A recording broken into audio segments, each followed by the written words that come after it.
Welcome to the Deep Dive. Today, we're not just watching video, we're kind of stepping inside it. Taking control, even. We're looking at active view movie technology, AVMT. And this isn't just about looking around in 360 degrees like early VR. No, not at all. It's pitched as something much more interactive, fundamentally different. So for this deep dive, we've got a couple of interesting sources. We do. First up, there's a U.S. patent application from 2014, filed by Lev Nemotin, technical side by Barak. It lays out the basic blueprint for AVMT. Okay, the technical foundation. Right. And then we have a 2015 essay, also by Barak, talking about the essentials of multi-channel virtual reality. It sort of builds on the patent, gets more into the why and the how from a creative and technical standpoint. Got it. So our mission today is really to get under the hood of AVMT. How does it work technically? What makes it different? How does it shift things for the viewer? Exactly. Moving from passive watching to, well, something more active. Let's start with the problem they saw. Why did we even need AVMT? What was wrong with, just watching a movie? Well, the patent kicks off by arguing pretty strongly that traditional film is passive. Totally passive. Even with all the upgrades, sound, color, 3D. Even early VR, they mentioned. Yeah, even the early VR stuff where you could look around. The patent says, look, you're still just a passenger. You follow a fixed path. You can look left or right, maybe. Well, but you can't change the story or what information you're getting. Right, like in a documentary, you might look around a room, but you can't say, hold on, tell me more about that object. Precisely. No real control. And it's not just about movies, about entertainment. They point to limitations in, say, training or education, too. How so? Think about learning a skill, maybe a physical one, like martial arts from the patent example. You might want to see the explanation and the demonstration side by side, maybe from different angles. Yeah, normally you'd be scrubbing back and forth on a single video. It's clunky. Exactly. The patent calls that a linear bottleneck. You've got related information, but it's hard to access it efficiently. Same for medical training, education, anywhere you need related content quickly. Okay, so that's the problem. Linear passive viewing limits interaction and access. How does AVMT propose to fix this? What's the core idea? The core idea laid out in the patent is multi-channeled video. Multi-channeled. Yeah.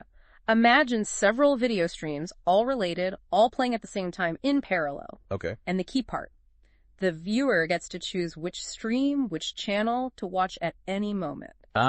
So you control the focus. Yeah. In VR, maybe you'd see, like, multiple screens around you. That's the main idea, especially for VR. The patent gives examples. In a film, maybe one screen follows the hero, another the villain, maybe a third shows a wider context. Or the training example explanation on one screen, demo front view on another, demo side view on a third. Exactly. All simultaneous, you choose. Or for an ad, different features of a car shown on different screens at once. That really does sound like a different way to engage. You're not just watching, you're navigating, building your own version of the experience. Right. Active navigation. But creating that, wow. It must start way back at the script level, right? You can't just use a normal movie script. Absolutely not. The patent makes a big point about needing a special script.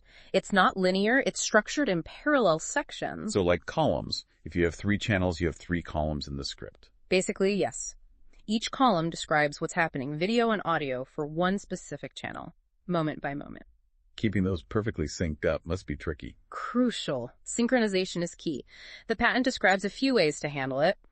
Time counters embedded in the script sections. Okay. Or using identical chapter names or numbers across the channel, so chapter 3 starts at the same time everywhere. Makes sense. But maybe the clearest method they describe is using parallel columns with line numbers. Line 10 in column A, line 10 in column B, line 10 in column C. They all represent the exact same moment in time across the different streams. Wow. Line numbers for sync points. You can really visualize that. Yeah. A multi-track script. Very different thinking. Okay, so you've got this complex, synchronized script. How does that change how you actually film it? Well, the patent suggests a shift in filming style, too, towards simplicity, continuity within each channel. Simplicity. Less fancy camera work. Kind of. Less cutting, fewer angle changes within a single channel.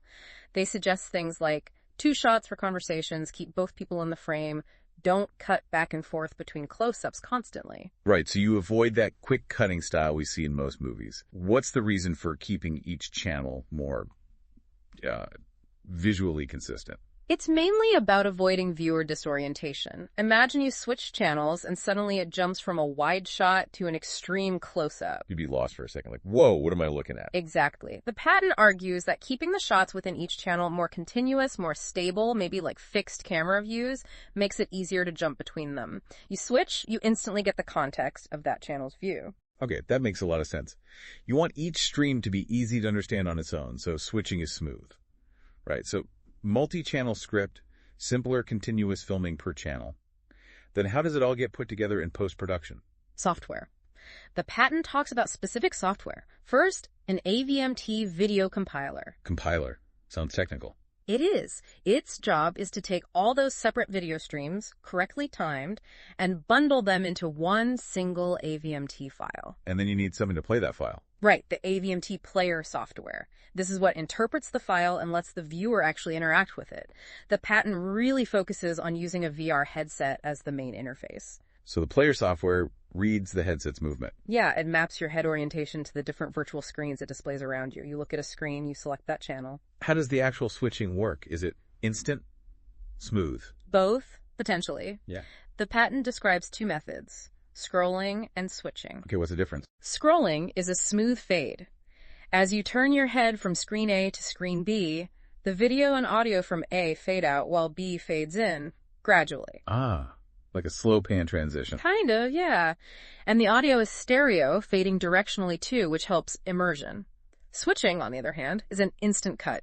Look past a certain point, or maybe press a button, and boom, you're on the new channel. So you get options, a gentle blend or a sharp cut, and the spatial audio fading with your gaze.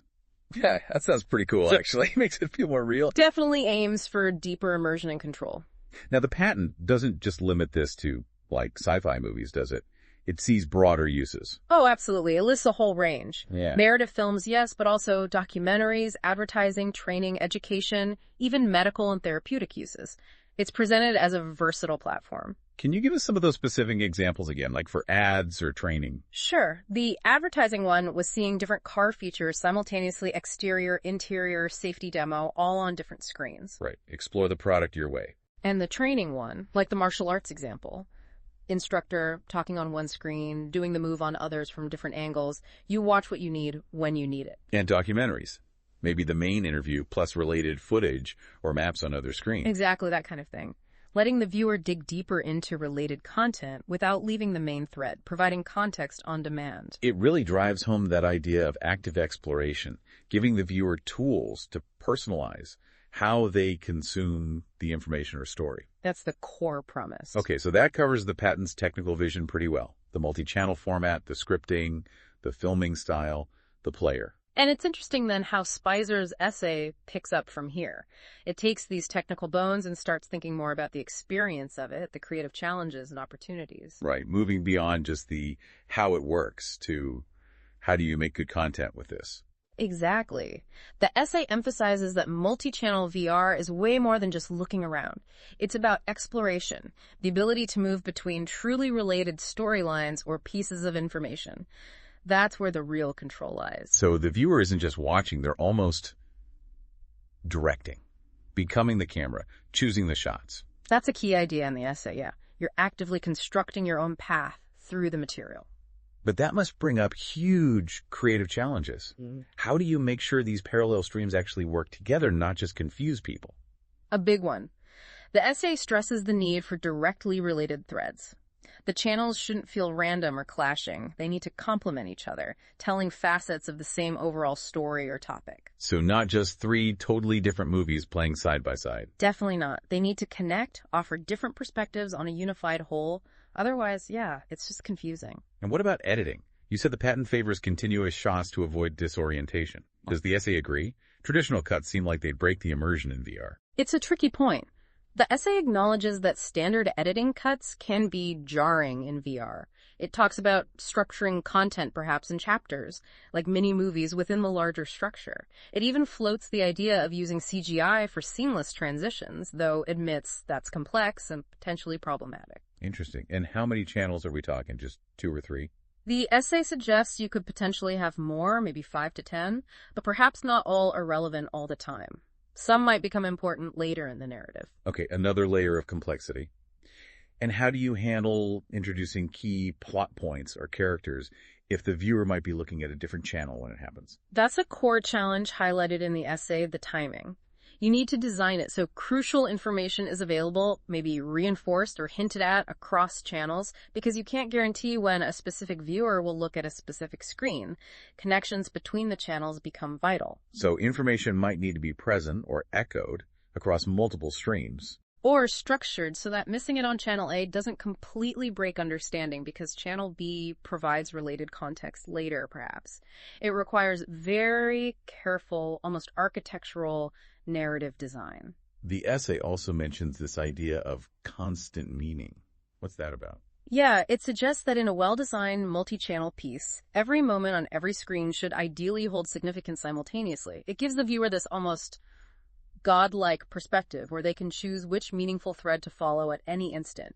Everything happening has relevance. A God view of the story. That's a powerful concept. It sounds incredibly complex to write and produce, though. Immensely complex. Which leads to another point mentioned, development tools. The patent actually describes an AVMT tracking program. Tracking? Tracking what? Tracking what the viewer chooses to watch, which channels they focus on when they switch.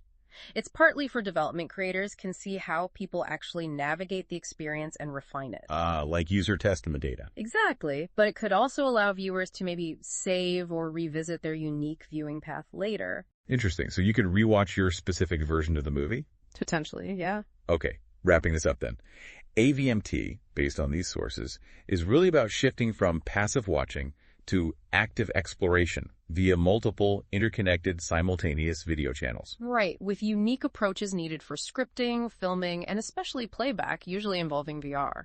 It aims to give you, the viewer, the power to personalize the experience, whether it's a story, a lesson, or even an ad.